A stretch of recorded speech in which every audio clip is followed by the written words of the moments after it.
Number 3 اخلاص و احتساب، صرف اللہ، جو نیک کام کرے صرف اس کی خوشنودی کے لیے۔ یہاں تک کہ حضور کے سامنے ایک صحابی ایسے ہی محاورے میں رواں روی میں کہہ بیٹھے ما شاء اللہ و ما شئت، جو آپ چاہیں اور اللہ چاہے، فوراً ڈانٹ دیا اجعلتنی للہ ندن، تم نے مجھے اللہ کا مد مقابل بنا دیا۔ مشیت صرف اس کی ہے، وما تشاءون الا ان یشاء اللہ۔ کوئی نیک کام سوائے اس کی رضا جوئی کے لیے اگر کسی اور کے لیے کیا گیا، ریا ہے، سمعہ ہے، دکھاوے کے لیے ہے، شہرت کے لیے ہے، دنیا کمانے کے لیے ہے، لیڈری چمکانے کے لیے ہے، اقتدار حاصل کرنے کے لیے ہے، کوئی بھی اور مقصد اگر شامل ہوا، زیرو سے ضرب کھا کر پوری عبادت زیرو ہو جائے گی۔ احتساب، بدلے کی توقع صرف اللہ سے۔ یہ لفظ آپ خاص طور پر سنتے رہے ہوں گے ان دنوں بہت، من صام رمضان ایمانا واحتسابا غفر له ما تقدم من ذنبه ومن قام رمضان ایمانا واحتسابا غفر له ما تقدم من ذنبه ومن قام ليلة القدر ایمانا واحتسابا۔ ایمان کے ساتھ احتساب کیوں آ رہا ہے؟ اس کا اجر و ثواب سوائے اللہ سے اور کسی سے توقع نہ۔ یہ 5 چیزیں ہیں۔ جہاں تک اطاعت کا تعلق ہے اس میں ایک ایکسیپشن نوٹ کر لیجیے، کہیں کسی وقت نسیان سے، خطا سے یا جذبات کے طوفان میں آ کر کوئی غلط حرکت کر بیٹھا، لیکن فوراً توبہ کر لے، یہ مستثنیٰ ہے۔ میں نے 3 الفاظ کہے، خطا، آپ نہیں سمجھتے تھے کہ جو میں کرنے چلا ہوں یہ ڈس اوبیڈینس ہے، آپ کو پتہ ہی نہیں تھا، خطا ہو گئی۔ نسیان، بھول گئے، ایک وقت ایسا ہے کہ آدمی کے اوپر غفلت کا ایک پردہ پڑ جاتا ہے۔ حضور خود فرماتے ہیں انہ لیغان علی قلبی وانی لاستغفر اللہ فی کل یوم 70 مرہ، میرے دل پر بھی کبھی کبھی حجاب سا آ جاتا ہے، میں روزانہ 70 مرتبہ استغفار کرتا ہوں۔ تو ہم اپنے حجابات پر حضور کے حجاب کو قیاس نہیں کر سکتے، نسبت خاک ربا عالم پاک، وہ کوئی اور شے ہے، یہ کوئی اور شے ہے، لیکن یہ کہ باہر پردہ تو پڑتا ہے، اس میں کوئی غلط حرکت سرزد ہو گئی۔ یا نمبر 3 جذبات کا کوئی ہیجان تھا جس نے کہ اوور پاور کر دیا، انسان کی قوت ارادی کو معطل کر دیا، کوئی غلط حرکت سرزد ہو گئی، لیکن پھر توبہ فوراً۔ انما التوبۃ علی اللہ للذین یعملون السوء بجہالۃ ثم یتوبون من قریب، جیسے ہی طوفان گزرا فوراً ہوش میں آیا، یہ مجھ سے کیا ہو گیا، لا الہ الا انت سبحانک انی کنت من الظالمین، ربنا ظلمنا انفسنا وان لم تغفر لنا وترحمنا لنکونن من الخاسرین وان لم تغفر لی وترحمنی لاکونن من الخاسرین۔ یہ دعا ہے، گڑ گڑا کر اللہ معاف کر دے۔ It will be written off, it will be expunged، محو کر دیا جائے، یکفر عنہ سیئاتہ، اس کے معنی یہی ہے۔ ہاں اس کے برعکس اگر ایک گناہ بھی جان بوجھ کر مستقلاً کرتے رہے، ایک، باقی ساری 99% عبادت ہو رہی ہے، ایک حرام شے کو اپنے لیے حلال ٹھہرا لیا، شعوری طور پر، ارادی طور پر، مداومت کے ساتھ اس کے اوپر ڈیرے جما لیے، وہ ایک گناہ جو ہے وہ پوری عبادت کو زیرو سے ضرب دے کر زیرو کر دے گا، اور خلود فی النار، آگ میں ہمیشہ رہنے کی وعید۔ بلا من کسب سیئۃ واحاطت بہ خطیئتہ فاولئک اصحاب النار هم فیہا خالدون۔ ان پوائنٹس کو اچھی طرح نوٹ کیجیے، خطا میں فرق ہے، گناہ میں فرق ہے۔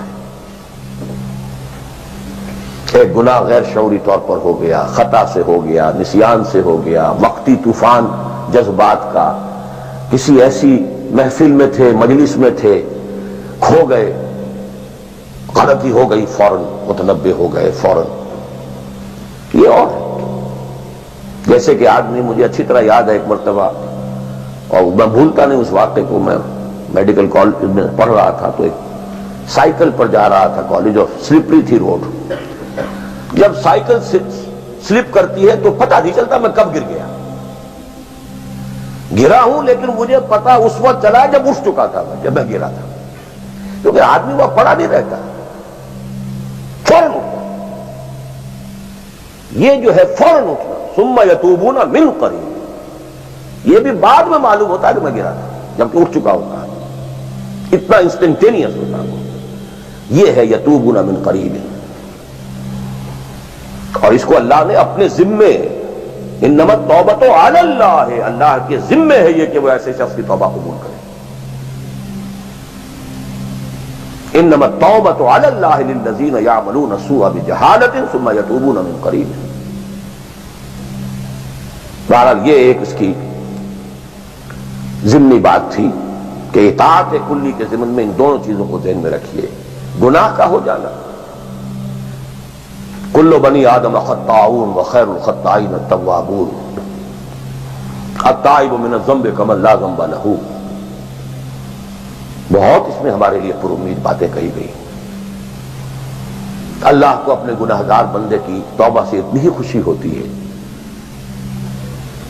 جتنی کہ اس شخص کو ہوتی ہوئی جو ایک صحرا میں سفر کر رہا تھا.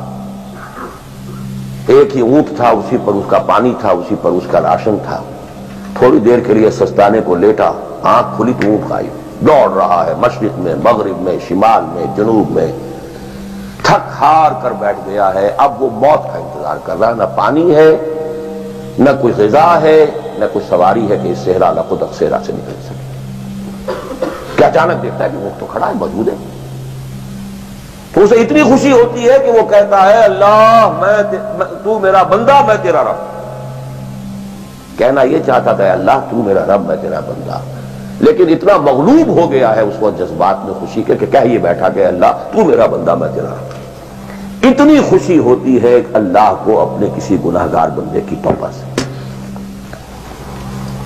تو یہ وہ ہے وہ مسئلہ عارضی، فوری، لا علمی، جہالت، طوفان یا کسی ماحول کے فوری اثر کے تحت کوئی غلطی ہو گئی فوراً توبہ. لیکن یہ کہ اگر جان بوجھ کر کانشس ڈیسیژن ایک حرام شے کو بھی اگر مستقلاً اختیار کر لیا، بلا من کسب سیئۃ واحاطت بہ خطیئتہ فاولئک اصحاب النار هم فیہا خالدون. اب آئیے نیکسٹ، میں جسے آج ایک نیا اینگل کہہ رہا ہوں وہ کیا ہے. دیکھیے اطاعت کے دو پہلو ہیں، انفرادی اور اجتماعی. مجھے مراد کیا ہے؟ ان کی ریشو پروپورشن مختلف ہوگی. کوئی بہت آرگنائزڈ سوسائٹی ہے، اسٹیٹ کا کانسیپٹ ہے، اجتماعیت کا پڑھنا بہت بھاری ہو جاتا ہے، انفرادیت بہت محدود آتی ہے. کوئی بڑی پریمیٹیو سی سوسائٹی ہے، آرگنائزڈ اسٹیٹ نہیں ہے، تو انفرادیت کا دائرہ وسیع ہوتا ہے، اجتماعیت محدود ہوتی ہے. In various proportions. لیکن پہلے ان کو آئیڈینٹیفائی کیجئے، اس سے میری مراد کیا ہے. ایک وہ اللہ کی اطاعت ہے کہ جو ایک انسان کے اپنے بس میں ہے وہ کر سکتا ہے. چاہے بھوک آ جائے، فاقہ آ جائے، نقصان ہو جائے، جان کا اندیشہ ہو جائے، یہ کر سکتا ہے. ایک وہ اطاعت ہے جو کسی صورت کر ہی نہیں سکتا جب تک کہ اجتماعی ماحول نہ بدلے. کتنا ہی سنسیئر ہو، کتنا ہی نیک ہو، کتنا ہی فیصلہ کر لے، کر ہی نہیں سکتا. وہ اس کے ہاتھ میں ہے ہی نہیں. ایک ریاست ہے، آرگنائز اسٹیٹ ہے، اس کا لا ہے، آپ اس میں رہ رہے ہیں تو وہی قانون چلے گا. آپ کے بس میں نہیں ہے. آپ کا بیٹا فرض کیجئے خدا نہ خواستہ زنا کرے تو آپ سے رجم نہیں کر سکتے، چاہے آپ کا بیٹا ہے. You have no power, no authority. آپ کا اپنا بیٹا اپنی بیٹی چوری کر لے، آپ ہاتھ نہیں کاٹ سکتے. مجھے یاد آ رہا ہے لو ان فاطمہ بنت محمد سرقت، بالفرض ہی کہہ رہا ہوں نا میں بھی، مفروض ہے کتاب، آپ نہیں ہاتھ کاٹ سکتے۔ ایک معاشرہ ہے جس کے اندر پوری معیشت جو ہے سود کے اوپر ہے، آپ سانس بھی نہیں لے سکتے کہ جو سود سے خالی ہو، امپاسبل۔ ایک سٹیٹ ہے، آپ اس کے سٹیزن ہیں، آپ اس کے کانسٹیٹیوشن کے لائل ہیں، فیتھفل ہیں۔ تو جیسا کہ میں نے کہا تھا آرگنائز سوسائٹی سٹیٹ میں یہ دائرہ بہت بڑھ جاتا ہے۔ ٹرائبل ہے وہاں یہ کہ انفرادیت کا کافی دائرہ ہوتا ہے، قانون کم سے کم ہوتے ہیں، نظم کم سے کم ہوتا ہے، سسٹم جو ہے اس کی گرفت کم سے کم ہوتی ہے۔ اب دیکھیے دو حیثیتیں دنیا میں ممکن ہیں، ایک انتہائی خوش بختی کی، انتہائی خوش قسمتی کی کہ ایک انسان ایک ایسے ماحول میں پیدا ہو گیا ہے یا وہ ہجرت کر کے ایسے ماحول میں چلا گیا ہے جہاں ٹوٹل دین غالب ہے، دین قائم، نظام ہے دین کا، حکومت ہے اللہ کی۔ وہاں جا کر انسان کتنا how at ease he will feel، no friction، وہ بھی اللہ کی بندگی کرنا چاہتا ہے، ماحول بھی سازگار ہے، پورا نظام بھی اللہ کی بندگی پر ہے، پورا قانون بھی اللہ ہی کا نافذ ہے، پورا تعلیم کا ڈھانچہ بھی اللہ ہی کے ہدایت کے مطابق ہے، تمام ذرائع ابلاغ سے بھی اسی کے مطابق چیزیں ہیں جو نشر ہو رہی ہیں، آڈیو ویژول سب کچھ۔ انتہائی خوش قسمتی، موسٹ فارچونیٹ کہ ایک انسان ایسے ماحول میں، لیکن فرض کیجئے کہ وہ ایسے ماحول میں ہے جہاں اللہ کا دین غالب نہیں ہے، بہت محدود سا حصہ ہے جس میں وہ اللہ کا حکم مان سکتا ہے، نماز وہ پڑھ سکتا ہے، روزہ رکھ سکتا ہے، کوئی نہیں روکتا۔ اسرائیل میں بھی جا کے پڑھ لیجئے نماز اور روزہ، امریکہ میں کر لیجئے، بھارت میں کر لیجئے، کوئی نہیں روکتا، لوگ ہیں۔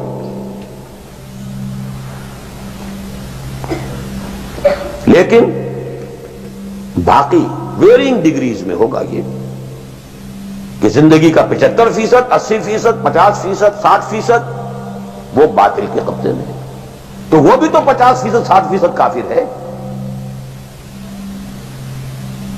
He's a part and parcel of that environment, of that system۔ قرآن کے تینوں فتوے اس پر بھی تو لگ رہے ہیں، وَمَن لَّمْ يَحْكُم بِمَا أَنزَلَ اللَّهُ فَأُولَٰئِكَ هُمُ الْكَافِرُونَ وَمَن لَّمْ يَحْكُم بِمَا أَنزَلَ اللَّهُ فَأُولَٰئِكَ هُمُ الْفَاسِقُونَ وَمَن لَّمْ يَحْكُم بِمَا أَنزَلَ اللَّهُ فَأُولَٰئِكَ هُمُ الظَّالِمُونَ۔ وہی ظالم ہے، اور ظالم سے مراد مشرک، ان الشرک لظلم عظیم، وہی کافر ہے۔ بتوں سے تجھ کو امید ہے، خدا سے نو امیدی، مجھے بتا تو صحیح اور کافری کیا ہے؟ کفر کہتے کسے؟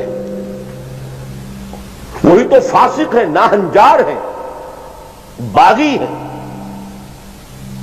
ویرنگ ڈگریز کے اندر جتنا بھی اس نظام کی گرفت ہے، اس درجے میں ہر وہ شخص کافر اور ظالم اور مشرک ہے جو اس ماحول میں رہ رہا۔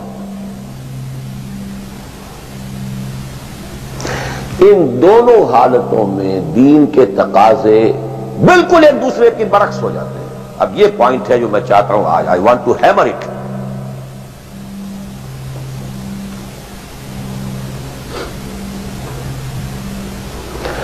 اگر آپ خلافت راشدہ کے دوران پیدا ہو گئے ہوتے، موسٹ فارچونیٹ، موسٹ ایزی، دین قائم ہے، اللہ کے احکام جاری ہے، سارا نظام وہی ہے، دی ہول اسٹیٹ کرافٹ وہ اسلام کی بنیاد پر کام کر رہا ہے، آپ ایک سٹیزن ہیں، آپ کے لیے تقرب بالنوافل کے درجے کھلے ہوئے، فرض تو پورے ہیں یہاں،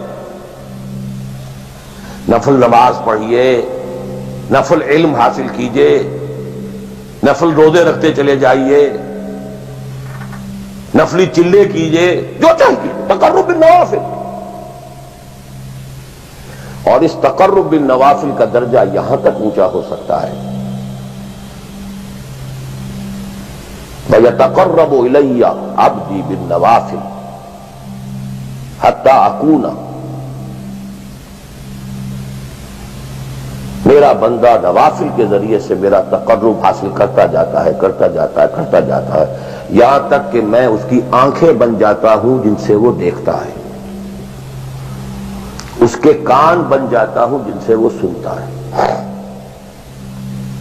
اس کے ہاتھ بن جاتا ہوں جن سے وہ پکڑتا ہے، اس کے پاؤں بن جاتا ہوں جن سے وہ چلتا ہے۔ حدیث قدسی، اور سارے وہابی بھی مانتے ہیں اس کو، یہ نہ سمجھیے کہ یہ کسی صوفی کی بڑھ ہے، حدیث صحیح عند کل المحدثین۔ اللہ ہاتھ بن جاتا ہے آپ کا، اللہ پاؤں بنتا ہے آپ کا، اللہ آنکھ بنتا ہے آپ کی، اللہ کان بنتا ہے۔ یہ بہت اونچی بات ہے، بہت اونچی بات ہے، بہت اونچی بات ہے، لیکن یہ تقرب بالنوافل کا درجہ کہاں آئے گا؟ جہاں آپ ایک اسلامی نظام کے تحت سانس لے رہے ہیں، جہاں وہ اسلامی نظام نہیں ہے، پہلا فرض تن من دھن اس نظام کو بدلنے کے لیے لگا دینا۔ اگر یہ نہیں ہے تو نماز نہیں ہے، منہ پر دے ماری جائے گی۔ میں جو کچھ کہہ رہا ہوں ولا وجل بصیرت کہہ رہا ہوں، میری پوری زندگی کے مطالعے کا نچوڑ ہے۔ نماز منہ پر دے ماری جائے، روزے منہ پر دے مارے جائے۔ You reconcile yourself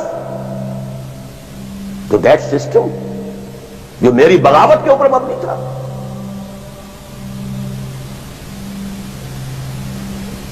پہلا فرض یہ تن من دھن۔ You cannot reconcile with that system. You cannot accept that system. اس میں اپنے آپ کو اکوموڈیٹ کرنا، اس میں اچھے کیریئر تلاش کرنا، اس میں اچھی جائیداد بنانا، اس میں پیسہ جمع کرنا، اس میں اچھی سے اچھی بچوں کو ایجوکیشن تاکہ بہتر سے بہتر زندگی وہ بھی گزار سکیں، سب کا سب حرام، مطلقاً حرام۔ پہلا کام یہ ہے اپنی جان، اپنا مال، اپنا تن، اپنا دھن سب اللہ کے دین کے لیے خرچ کرو۔ سب سسٹمز لیول کے اوپر صرف جان کو باقی رکھنے کے لیے جو ناگزیر ہے، that is allowed, nothing more. This is the point, crucial point.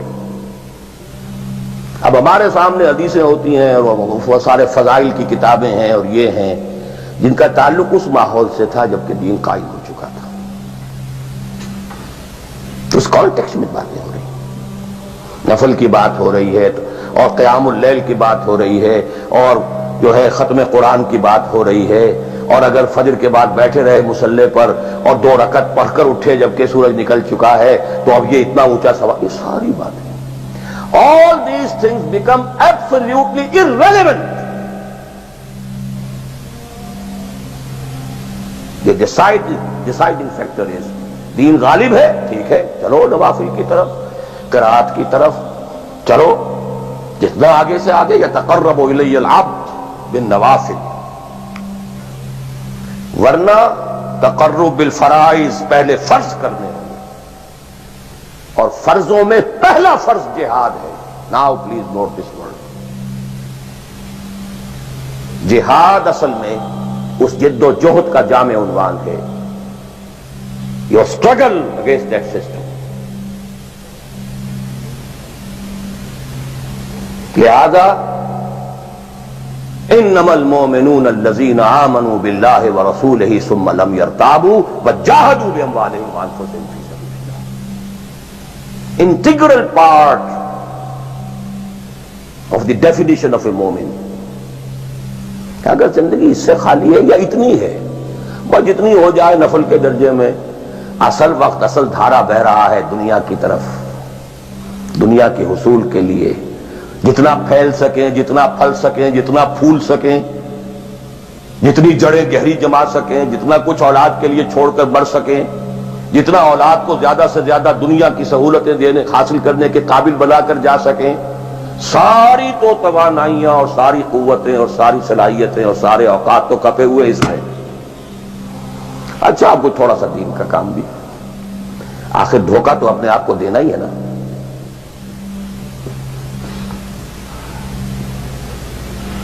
قسمت فروش عورتیں بھی تو کالے کپڑے پہن کے جلوس میں نکلتی ہیں تازیوں کے، اور سبیلیں لگاتی ہیں اور مسجدیں بناتی ہیں۔ They have to deceive themselves۔ ڈاکو لوگ نہایت سفاک یتیموں اور بیواؤں کی سرپرستی کرتے تھے۔ ہمارے معاشرے میں جو بستہ الف بستہ بے کے غنڈے ہوتے ہیں، ان کے ہاں بھی نیکی کا، پن کا، خیر کا کھاتا ہوتا ہے۔ کسی طرح کچھ مذہبی ایکٹیویٹی ہے، اصل شے یہ ہے کس ماحول میں رہ رہے ہیں۔ بہت خوش قسمت ہوتا میں اور آپ، پھر آپ اچھے سے اچھا پہنتے، کوئی اعتراض نہیں، اچھے سے اچھا کھاتے۔ قل من حرم زینۃ اللہ التی اخرج لعبادہ والطیبات من الرزق۔ خلافت راشدہ میں آپ رہ رہے ہیں، آپ حلال ذریعے سے کما رہے ہیں، آپ بہت اچھا کھائیے، بہت اچھا پہنیے، بلکہ اللہ چاہتا ہے کہ اس کی نعمت جو اس نے تمہیں دی ہے وہ تم پر ظاہر ہو۔ لیکن پلیز نوٹ دی کانٹیکسٹ، دین مغلوب ہو اور آپ اچھا پہننے اور اچھے کھانے کی فکر میں ہو۔ مجھے جملہ یاد آ رہا ہے حضرت ابو بکر کا رضی اللہ تعالی عنہ۔ تھوڑا سا مسئلہ ہوا تھا کہ لوگوں نے کہا کہ زکوٰۃ ہم دیں گے لیکن زکوٰۃ ریاست کو نہیں دیں گے، اپنے طور پر خرچ کریں گے۔ حضرت ابو بکر نے فیصلہ کیا ان کے خلاف جنگ کا۔ حضرت عمر جیسی شخصیت بھی مشورہ دے رہی ہے کہ دیکھیں نہیں، دو فرنٹ پہلے ہم نے کھولے ہوئے ہیں۔ جیش اسامہ کو بھی آپ نے روکا نہیں کہ جائے، حضور نے تیار کیا تھا۔ پھر جو مرتدی ہو گئے، کسی اور کو نبی مان لیا، ان کے خلاف تو جنگ کرنی ہی کرنی ہے، لیکن یہ تو صرف نماز بھی پڑھ رہے ہیں اور یہ زکوٰۃ کا بھی انکار نہیں کر رہے، صرف ہمیں نہیں دے رہے ہیں، تو ان کے ساتھ ذرا مصلحت کا تقاضا یہ ہے کہ کچھ نرمی کی جائے۔ ان کے بڑے پیارے الفاظ تھے، ایبدل الدین وانا حی، کیا دین میں تغیر کیا جائے گا جبکہ ابھی میں زندہ ہوں؟ خدا کی قسم اگر یہ حضور کے زمانے میں زکوٰۃ کے اونٹوں کے ساتھ ان کے باندھنے والی رسی بھی دیتے تھے، اور اب اگر یہ کہیں گے کہ اونٹ لے جاؤ رسی نہیں دیں گے، تب بھی میں قتال کروں گا، اور خدا کی قسم کوئی میرا ساتھ نہیں دے گا تو میں اکیلا جاؤں گا۔ اور اے عمر تمہیں کیا ہو گیا؟ تم جاہلیت میں تو بڑے سخت تھے، اسلام میں آ کر تم نرم ہو گئے ہو۔ یہ ڈانٹ ابو بکر پلا رہے ہیں عمر کو رضی اللہ تعالی عنہ۔ تو اچھی طرح جان لیجیے، اب میں نہیں کہہ سکتا کہ میں کس طریقے سے اس کو بیان کروں، کیسے ٹھوک ٹھوک کر آپ کے ذہنوں میں اتاروں۔ یہ ہے اصل شے، دین کا سارا سٹرکچر ہی بالکل ریورس ہو جاتا، the whole value structure absolutely changes. دین غالب ہے تو وہ ساری باتیں ہیں جو ہم نے خوب یاد کی ہوئی ہیں۔ آخر حقوق والدین بھی تو ہے نا، آخر بچوں کے حقوق بھی تو ہے نا۔ یہ حقوق والدین جو ہے ان مہاجرین کو یاد نہیں آئے جو اپنے ماں باپ کو چھوڑ کر مدینے پہنچ گئے تھے۔ یہ اولاد کے حقوق انہیں یاد نہیں آئے، بیویوں کے حقوق یاد نہیں آئے۔ وہ تو فینیٹسٹ تھے نا، پاگل تھے نا۔ مدینے کے منافقین نے انہیں سفہاء کہا تھا، بے وقوف لوگ ہیں یہ۔ انؤمن کما آمن السفہاء، these fools, these fanatics۔ یہ ساری حدیثیں آپ کو یاد ہیں۔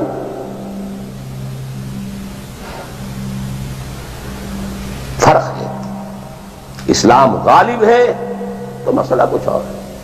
اچھا کھائیں، اچھا پہنیں، نوافل ہے، نوافل پر نوافل ہے، جتنی ترقی کیجئے، دنیا میں کرنا چاہیں دنیا میں کیجئے، روحانی ترقی کرنا چاہیں روحانی ترقی کیجئے، سارے میدان کھلے۔ علم میں، پروفیشن میں، کسی خاص فن میں ترقی کرنا چاہے کیجئے۔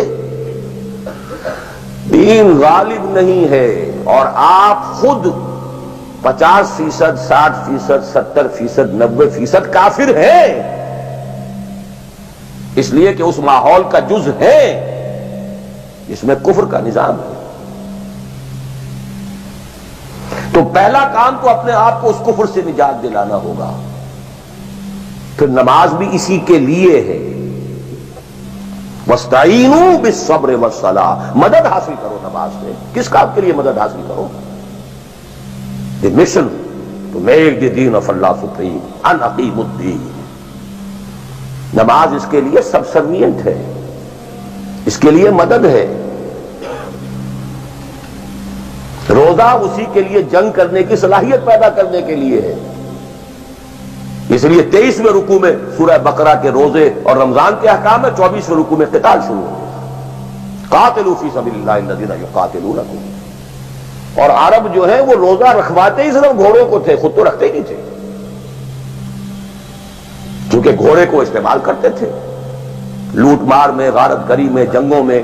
اور گھوڑا ہے نرم نازک مزاج جانور، پیاس برداشت نہیں کر سکتا، بھوک برداشت نہیں کر سکتا، اونٹ تو کر جاتا ہے، چاہیے تھا انہیں گھوڑا، لہذا گھوڑے کو عادی بناتے تھے دھوپ کا، پیاس کا، بھوک کا، تاکہ ایسا نہ ہو کہ اہل مارکے کا وقت اور گھوڑے صاحب جواب دیے بیٹھے تو سوار کیا کرے گا۔ تو ساما یسومو عربی زبان میں گھوڑے کے لیے تھا، انسانوں کے لیے تھا ہی نہیں۔ یہ تو مدینے میں آنے کے بعد پھر حضور نے یہودیوں کو دیکھا کہ روزہ رکھتے ہیں، تو آپ نے بھی مسلمانوں سے کہا عاشورہ کا روزہ ہے وغیرہ وغیرہ، چھوڑ دیجیے اس بات کو، لمبی ہو جائے گی۔ یہ ساری چیزیں اصل میں ہیں اس مقصد کے